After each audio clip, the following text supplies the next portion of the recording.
Triple R అలాంటి కాంట్రవర్సీలకి వెళ్ళడు కదా.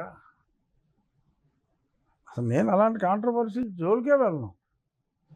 నేను ఏది మాట్లాడినా మీరు ఒక ఎగ్జాంపుల్ ఏది చెప్పినా సరే అది రాజ్యాంగం లింక్ అయి ఉండి చట్టబద్ధం అయి ఉంటే అది 10 మందికి తెలిసేలాగా నేను మాట్లాడతాను.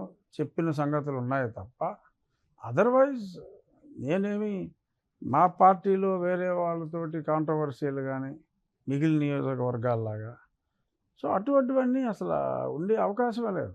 ఉమ్, ఏదన్నా ప్రజలకు ఒక అవేర్నెస్ గురించి చెప్పటం, రాజ్యాంగం దారిది తప్పి ఎవరైనా మాట్లాడితే అది సమంజసం కాదని చెప్పటం తప్ప దానికి పార్టీ చర్యలు తీసుకోవడానికి ఆర్ పార్టీ సంజాషి అడగటానికి ఎటువంటి సంబంధం లేదు. ఇప్పుడు ఫర్ ఎగ్జాంపుల్ ఇప్పుడు రీసెంట్గా ఎక్కువగా జరిగిన గత 2 నెలలుగా జరిగిన చర్చ ఏంటంటే ఆకివీడు. ఓకే ఆకివీడు ఒకటి, దానికే లింక్డ్ ఇంకోటి ఏంటంటే మతం మారిన వాళ్ళకి రిజర్వేషన్లు వర్తిస్తాయా లేదా అనేది. అది 1950 రాజ్యాంగంలోనే ఉంది, ఆర్టికల్ 341లో క్లియర్గా ఉంది. దానికి సంబంధించి ప్రెసిడెన్షియల్ ఆర్డర్లో మరింత స్పష్టంగా తెలియజేశారు. మొన్న ఆయన ఎవడో తాటి ఆనంద్ అన్నతను సుప్రీంకోర్టుకి వెళ్తే ఛార్జ్ చంపకాయ కొట్టి Yes. మళ్ళీ చాలా Issue స్పష్టంగా ఇచ్చారు.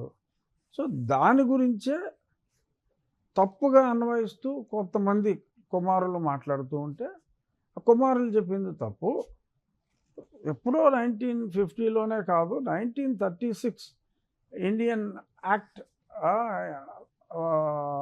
బకింగ్హామ్ ప్యాలెస్లో కింగ్ సమక్షంలో ఏదైతే పాస్ అయిందో అప్పుడే రిజర్వేషన్లు ఉన్నాయి. అప్పుడు రిజర్వేషన్లు ఇచ్చినప్పుడు కూడా for Indian Christians it is not allowed అని చెప్పి బ్రిటిష్ రెజీమ్లోనే చెప్పారు అని అది నేను స్పష్టంగా చెప్పడం జరిగింది. ఉన్నది చెప్పాను. దానికి పార్టీ క్రమశిక్షణకి ఏమైనా సంబంధం ఉందా?